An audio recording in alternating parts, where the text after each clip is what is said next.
오늘은 모두가 죄인입니다 라는 제목으로 하나님의 말씀을 함께 나누겠습니다. 믿음의 사람들 중에는 특권 의식을 가진 사람들이 적지 않습니다. 특별히 교회를 오래 다녔거나 직분을 맡은 사람들 중에는 이런 의식들이 자기도 모르는 사이에 우리 마음 가운데 차지하게 될 때가 많이 있습니다. 여기에는 목회자들도 예외가 아닙니다. 특별히 남을 가르치거나 지시하는 그런 입장에 있다 보면은 듣기보다는 우리가 더 많은 말을 하게 되고 또 많은 어떤 역할을 하게 됩니다. 그러다 보면은 내가 나보다 더 남들보다 좀 우월하다라는 그런 의식을 나도 모르게 갖게 되고 그런 우월감은 곧 특권 의식으로 이어지기 쉽습니다. 유대인들도 이런 특권 의식에 사로잡혀 있던 백성들입니다. 그들은 특별히 자신들이 율법이나 할례를 지녔기 때문에 이런 특별한 의식들이 그들의 삶 가운데 가득하게 되었던 것입니다. 그래서 그들은 자신들의 특권 의식으로만 그친 것이 아니라 그것으로 인해서 유대인이 아닌 사람들을 무시하거나 이방인들을 의롭지 못하다고 정죄하는 그런 위치에까지 이르게 되었습니다. 바울은 이렇게 특권의식을 갖고 있는 유대인들을 향해 이스라엘에게 주어진 그 특권이 하나님 앞에서 무시되지는 않지만 그 특권 때문에 자신들이 갖고 있는 착각들, 오류들, 잘못들에 대해서 반드시 분명하게 짚어주고 있습니다. 오늘 로마서의 말씀이 그 내용을 담고 있습니다. 유대인의 생각은 틀렸습니다. 그들은 율법을 가지고 있다는 것 자체가 곧 하나님의 구원을 의미하거나 또 하나님의 진노로부터 벗어나게 하는 것은 아니라는 것을 알지 못했습니다. 바울은 이런 유대인들을 향해서 오늘 선포하고 있습니다. 너희들이 갖고 있는 나음이, 너희들이 갖고 있는 유익이 무엇이냐? 너희들이 다른 이방인들과의 차이가 무엇이냐? 이 주제를 가지고 말씀을 하고 있습니다. 우선 그들이 갖고 있는 나음, 더 이방인들과 다른 유익이 무엇입니까? 앞서 말씀드린 대로 유대인들에게 하나님은 하나님의 계시, 성경을 기록하고 보존할 수 있는 그 책임을 주었습니다. 이것이 그들이 갖고 있는 유익이었죠. 그러나 그 유대인 중에 일부는 자신들이 지는 이 임무를, 책임을 저버렸습니다. 하나님은 그 저버린 유대인을 향해서 똑같이 대응하지 않았습니다. 하나님은 그들을 완전히 저버리지 않았습니다. 사람들은 그렇게 할지라도 하나님은 그렇게 하지 않았습니다. 하나님의 약속은 신실하고 하나님은 그 약속을 분명히 지키시는 분이기 때문입니다. 하나님은 또 의로운 분이고 오히려 심판하실 수 있는 공의로운 분이기 때문입니다. 그래서 바울은 구약의 말씀을 인용해서 이렇게 이야기합니다. 주님의 말씀은 변함이 없고 참되십니다. 거부를 당해도 주님은 흔들리시지 않습니다. 그런 분이기 때문에 오직 하나님만 우리를 정죄하고 심판하실 수 있습니다. 그런데 엉뚱하게도 이렇게 질문하는 사람들이 당시에 있었습니다. 우리의 악한 행위가 오히려 하나님의 의로운 행위를 분명하게 드러내고 확증한다면 그 일로 우리는 오히려 칭찬받아야 되는 거 아닌가? 그런가 하면 우리의 악한 말이 그분의 선한 말씀에 흠집 하나 내지 못한다면 하나님께서 우리를 다그쳐 우리 말에 책임을 묻는 것은 오히려 잘못된 것이 아닌가? 또 나의 거짓말이 하나님의 참되심을 더욱 영광스럽게 드러내준다면 왜 내가 비난을 받아야 하는가? 하나님한테 좋은 일을 하는 것인데 이렇게 궤변을 늘어놓는 사람들이 있었습니다. 어떠한 설득력도 없는 궤변이죠. 오늘날 우리 가운데도 이런 진리와는 너무도 거리가 먼 궤변을 즐기는 사람들이 있습니다. 그러한 궤변은 말장난에 지나지 않습니다. 아무리 그 말로 자신을 정당화하고 합리화하려고 해도 그것은 억지 주장에 머무는 것입니다. 유대인 중에 이런 사람들은 이런 궤변을 늘어놓은 사람들은 오히려 바울 일행에까지도 그런 궤변으로 중상모략을 합니다. 바울 일행을 향해서 악을 더 많이 행할수록 하나님은 선을 더 많이 행하시니 악을 더 많이 행하자라고 바울이 말한다고, 바울의 일행이 그렇게 말한다고 덮어 씌웁니다.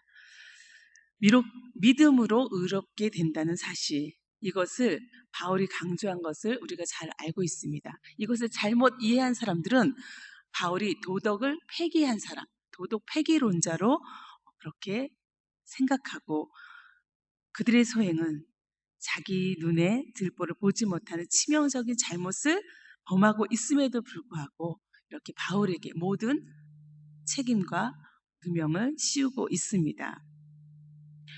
율법 아래 매어서 율법에 종된 자들은 그들의 울타리 속에서 믿음을 판단하려고 하지만 거짓 판단으로 선을 이루려는 그들의 시도는 오히려 더 큰 악을 만드는 결과를 낳게 됩니다. 그러한 궤변적인 질문에 대해서 바울은 오늘 무엇이라고 답변하고 있습니까? 그것은 분명하게 아니다입니다.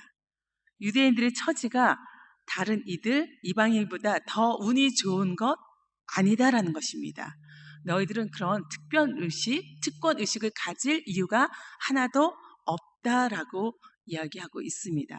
유대인들이 의식적이든 무의식적이든 이렇게 하나님을 오히려 배척하고 또 그 예수 그리스도를 대적할 정도로 그들에게 믿음이 없고 또 불신앙적인 모습들을 가졌음을 우리는 보게 됩니다.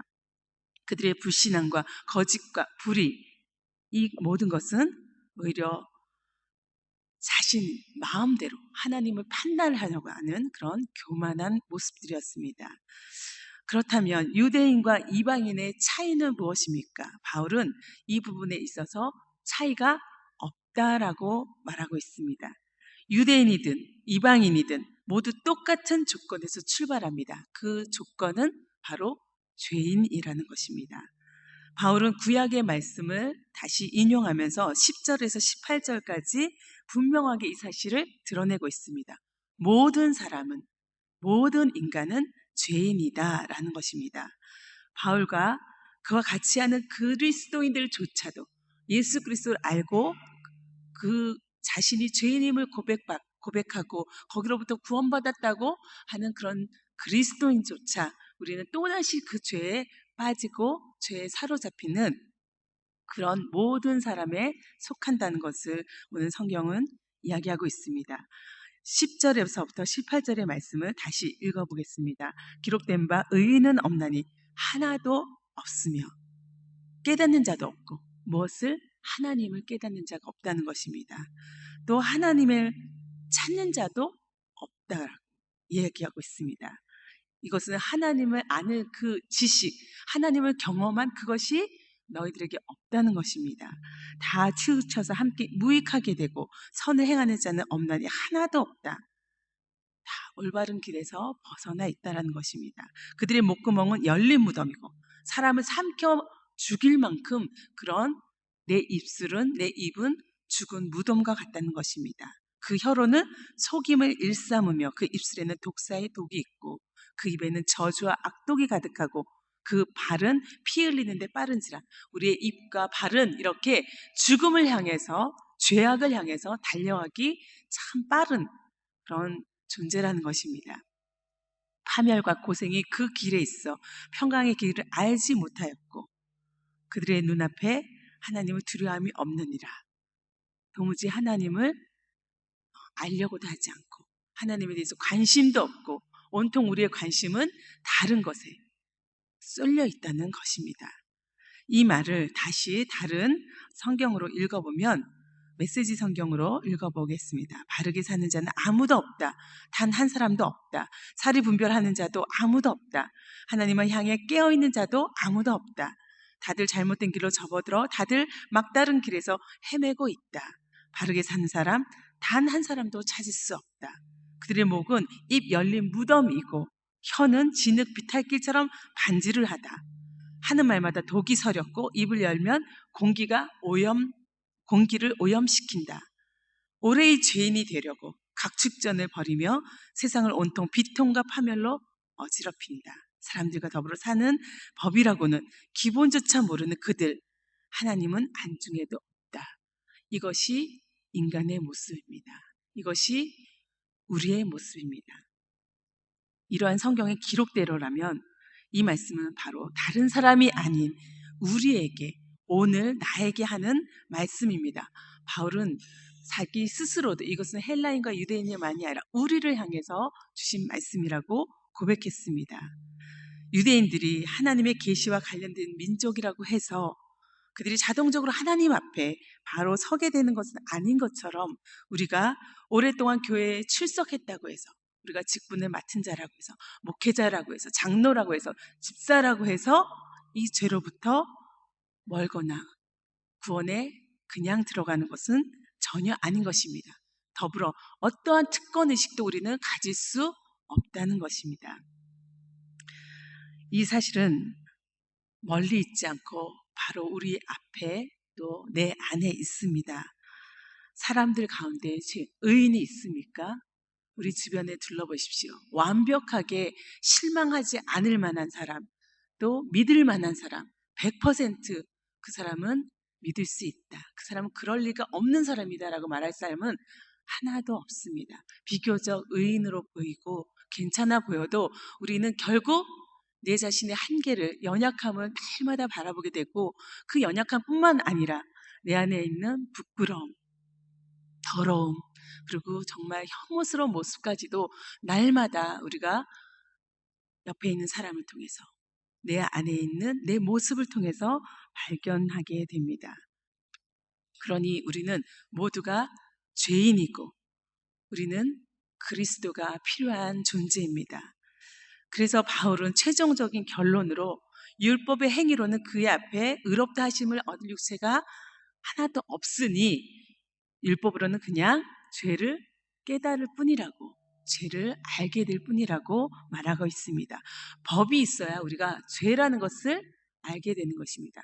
내가 아무렇게나 행동하고 어떠한 처벌도 어떠한 제재도 받지 않는다면 그것은 죄로 인식되지 않기 때문입니다. 이 행동이, 이 언어가 이 법에 저촉되기 때문에 우리는 그것을 피해 가려고 하는 것입니다. 로마서 2장에서 바울은 이러한 율법을 가진 유대인들이 과연 이방인보다 더 나은 점이 무엇인가라고 이야기하면서, 율법을 받은 사람이 만약에 그에 따른 바른 행동을 하지 않는다면 이는 아주 가증한 일이 되고 결국 하나님을 욕되게 하고 만다고 이야기하고 있습니다. 그 법은 결국 우리를 죄를 깨닫는 것으로 인도합니다. 이렇게 내가 죄인인 것을, 내 안에 죄가 발견될 때 우리는 비로소 참 하나님을 보게 됩니다. 거룩하신 하나님, 그 죄를 온전히 깨끗게 하시는 하나님을 찾게 되는 것입니다. 내가 죄인인 것을 인식하지 못한다면 하나님도 보지 못하는 것이죠.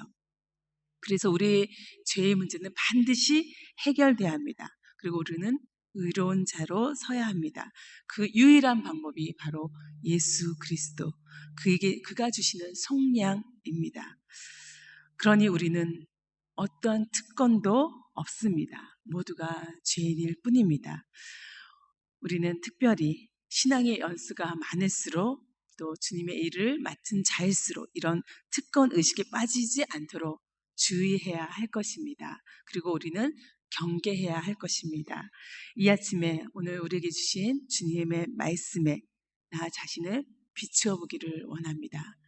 그리고 하나님, 내 안에 혹여라도 요만큼의 그런 부끄러운 모습이 있다면 오늘도 빨갛게 씻어주시고 또 새롭게 출발할 수 있도록 인도하여 주십시오라고 기도해야 할 것입니다. 오늘 저와 여러분 가운데 이러한 주님의 은혜가 가득하기를 소원합니다. 함께 기도하겠습니다.